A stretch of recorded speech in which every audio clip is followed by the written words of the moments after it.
नमो भगवते वासुदेवाय। श्रीशुक उवाच एवं व्यवसितो बुद्ध्या समाधाय मनोहृदि जजाप परमं जप्यं प्राग्जन्मन्यनुशिक्षितं। गजेन्द्र उवाच ॐ नमो भगवते तस्मै यत एतच्चिदात्मकं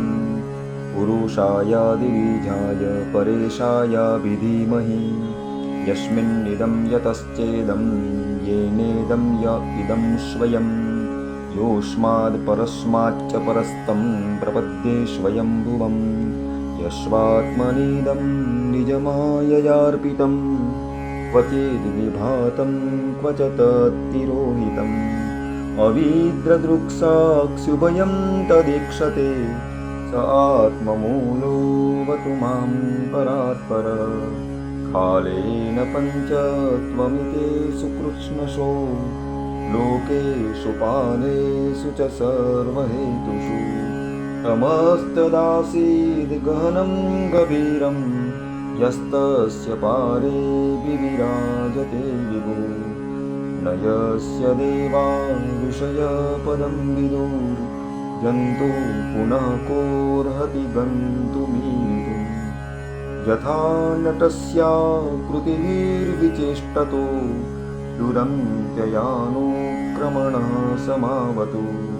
दिदृक्षवो यस्य पदं सुमङ्गलं विमुक्तसङ्गा मुनयः सुसाधव चरन्त्यलोकव्रतमव्रणं वने भूतात्मभूता सुहृद समे गति न विद्यते यस्य च जन्म कर्म वा न नामरूपे गुणदोष एव वा तथापि लोकाप्ययशम्भवाय स्वमायया तान्यनुकालमृच्छति तस्मै नमः परेशाय ब्रह्मणेऽनन्तशक्तये अरूपायोरुरूपाय नमः आश्चर्यकर्मणे नमः आत्मप्रदीपाय साक्षिणे परमात्मने नमो गिरां विदुराय मनसश्चेतसामपि सत्त्वेन प्रतिलभ्याय नैष्कर्म्येण विपश्चिता नमः कैवल्यनाथाय निर्वाणसुखसंविदे नमः शान्ताय घोराय मूढाय गुणधर्मिणे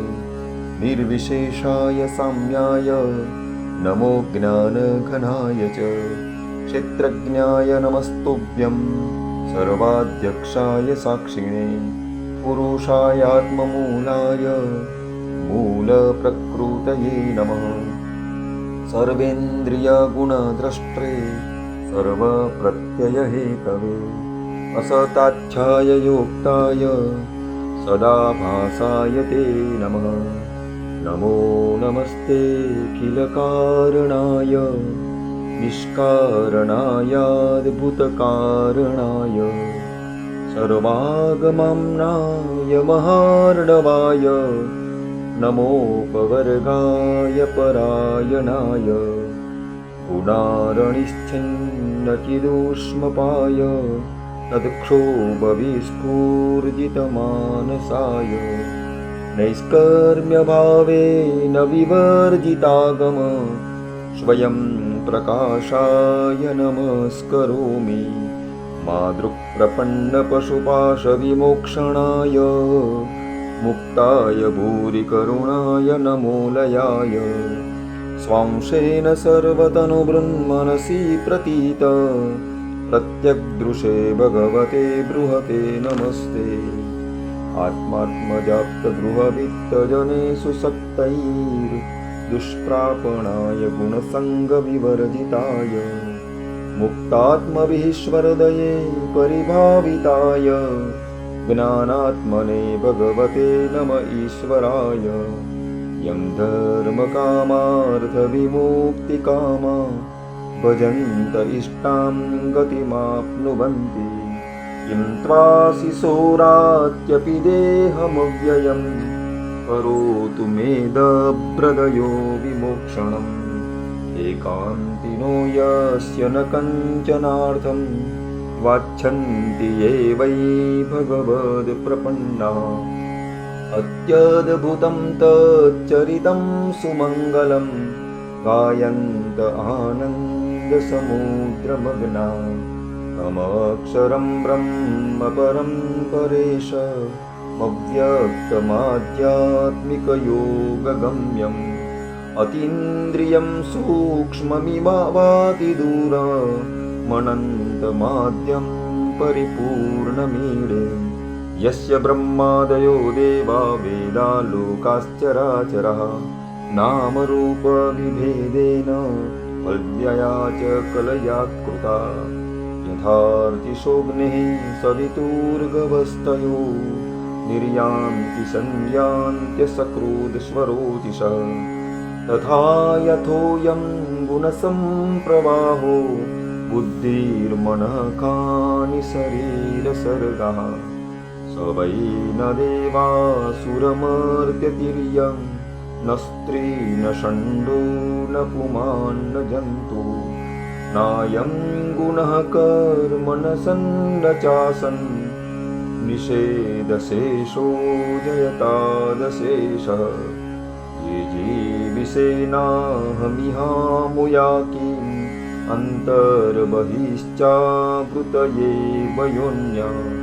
इच्छामि कालेन च यस्य विप्लव तस्यात्मलोकावरणस्य मोक्षम् सोऽहं विश्वसृजं विश्वमविश्वं विश्ववेदसं विश्वात्मानमजं ब्रह्म प्रणतोऽस्मि परं पदम् योगरन्दितकर्माणो हृदि योगविभाविते योगिनो यं प्रपश्यन्ति योगेशं तं नतोऽस्म्यहम् नमो नमस्तुभ्यमसह्यवेग शक्तिप्रयायाखिलदिगुणाय प्रपन्नपालाय दुरन्तशक्तये तदिन्द्रियाणामनवाप्यवर्त्मने नायं वेदस्वमात्मानं यच्छक्त्याहं धिया हतं तं दुरत्ययमाहात्म्यं भगवन्तमितोऽस्म्यहम् श्रीशुक उवाच एवं गजेन्द्रमुपवर्णितनिर्विशेषं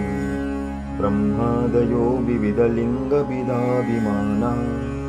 नैते यदोपसस्रुपूर्निखिलात्मकत्वात्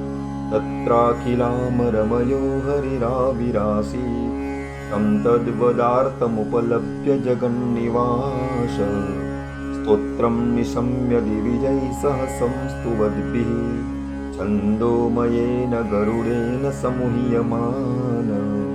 चक्रायुधोऽभ्यगमदासु यथो गजेन्द्रः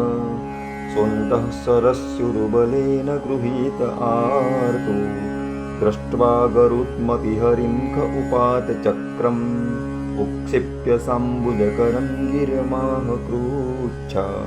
नारायणाखिलगुरो भगवन्नमस्ते तं वीक्ष्य पीडितमज सहसावतीर्य सग्राहमासु सरस कृपयोज्जहार ग्राहाद्विपाटितमुखादरिणा गजेन्द्र सम्पश्यतां हरिरमुमुच दुस्त्रियाणाम्